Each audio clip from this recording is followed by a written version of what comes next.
India has 65% of its population under 30. But in our 2019 Lok Sabha, the average age of an MP was 54 years old. Take a look at this graph.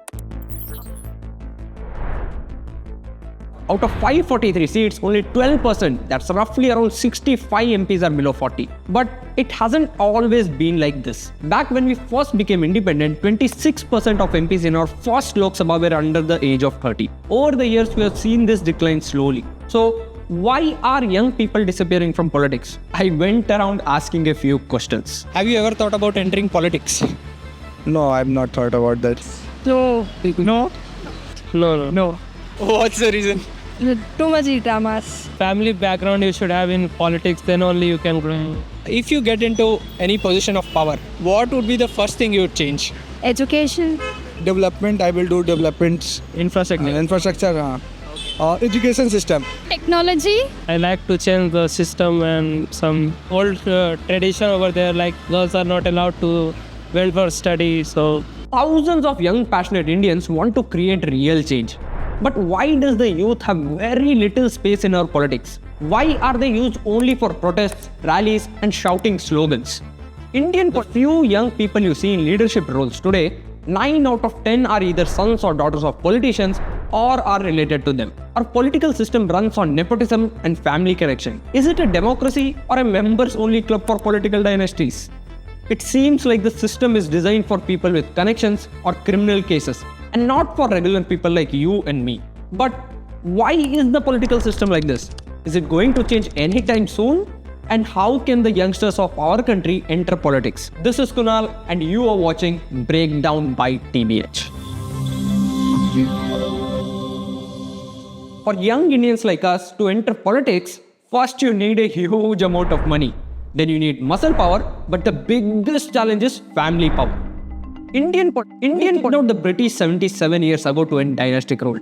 But slowly, we created our own dynastic rule. Indian politics works like a family business. Parents pass their seats to their kids like passing a shop to the next generation. The most famous one is the Gandhi family. Congress party ruled for decades with no real opposition until the 90s. Now, Rahul Gandhi, fourth generation of the same family, is leading the party. But this is not just a Congress problem. It's everywhere. The DMK has Karunanidhi's family, Samajwadi Party has Yadavs, the Akali Dal has Badals. These are just some at the national level. There are many others at the local level. Political families rule every corner of India. Even the BJP, which is known as a non-dynastic party, has 15% of its current MPs from political families, compared to Congress's 48%. But even that's too many. Even Kangana Ranaut, who is the flag bearer against Bollywood nepotism, comes from a political family. Her grandfather was an MLA back in Himachal Pradesh. These politicians didn't just enter politics, they were born into it.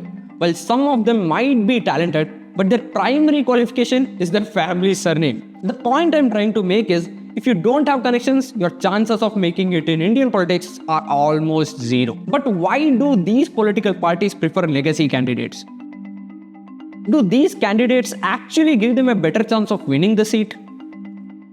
The numbers tell a different story. As per a survey in 2014 elections, only 46% of voters said they preferred candidates from political families. Remaining 54% of us don't want dynasty politics. Only 5% of constituencies consistently voted for dynastic MPs between 2004 and 2014. Most seats kept switching between dynastic and non-dynastic candidates. In fact, political heirs lose to outsiders all the time. Then, why do political parties keep pushing dynastic candidates? Simple, they trust family members more. In 2014, parties re-nominated 75% of the dynastic MPs because they value loyalty over merit.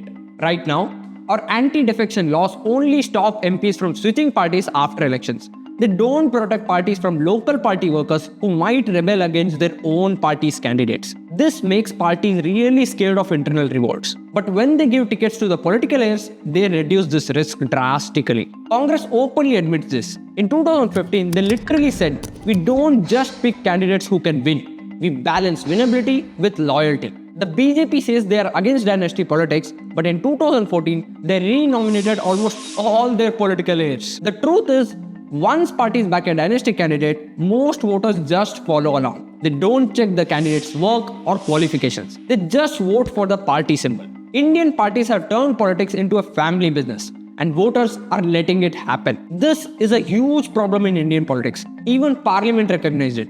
That's why we now have 33% reservation for women in politics, from local councils to parliament. But most women who get elected still come from political families. When a brother or father can't contest, they just put forward a female relative instead. These women became placeholders. They occupy the seat but don't really get any real power or independence. PM Modi actually talked about this exact problem last year.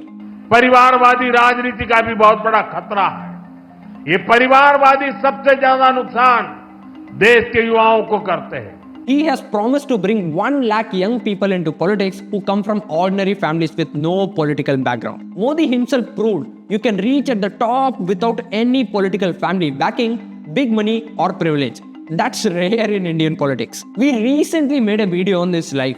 Go check it out. Running for elections in India is expensive.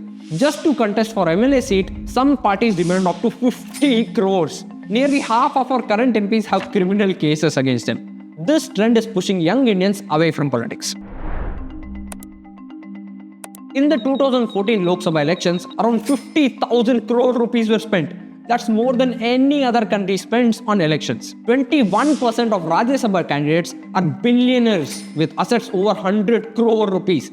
And 36% of these candidates have criminal cases against them. Even in the recent 2024 elections, 16% of candidates have criminal cases, with 10% facing really serious charges like attempted murder. Now, our law says everyone is innocent until proven guilty. And these politicians take full advantage of this protection. But when you apply for a normal job, whether in a private company or even a government post, they do complete background checks. If they find just an FIR against you, forget getting a job. You might even struggle to even get hired as a peon. These rules only seem to apply strictly to common people like you and me, but not to our politicians. For big parliamentary seats, parties actually struggle to find candidates without criminal records. And according to ADR research, a candidate with criminal cases has a 3% better chances of winning a seat than a clean candidate. These criminal-turned politicians are the complete package for parties.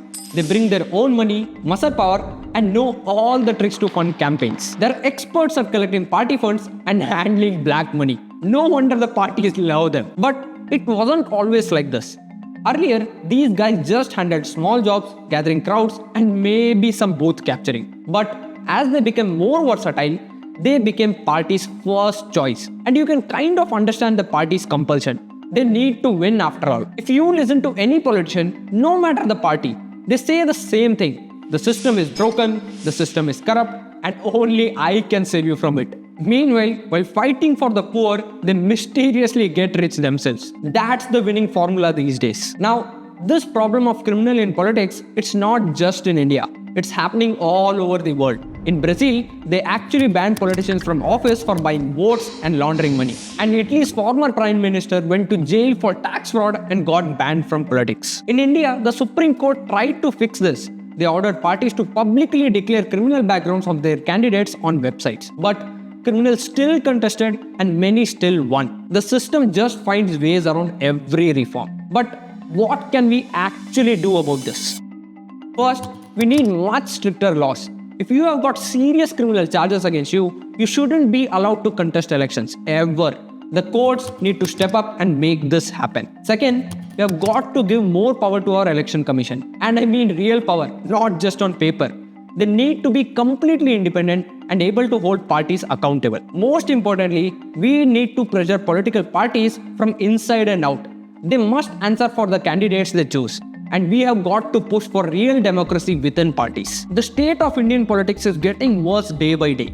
We have swapped true leaders for power-hungry politicians who only care about money and influence. Politics was about serving the nation. Now, it's all about serving families, castes, and personal interests. Every day we hear new corruption scandals, and it's making our youth completely lose faith in the system. This is the reason why the young Indians are not looking at this country as their own and are looking for their home in other countries. They want to escape this mess. Even those who do vote don't really trust the candidates they are choosing. Our youth need to rise above caste and communal politics. They need to think critically, not emotionally. And you know what gives me hope?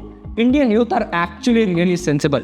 That's our biggest strength as a nation. Of course, other issues like unemployment and corruption in government jobs are also pushing young people away. That's why we need to keep guiding our youth and helping them tell right from wrong, so they can actually help move this country forward. We are soon about to hit 10,000 subscribers and we are doing a massive giveaway for all of them. So stay tuned. If this video made you think, don't forget to hit the like button and subscribe. I'll see you in the next one. Bye-bye.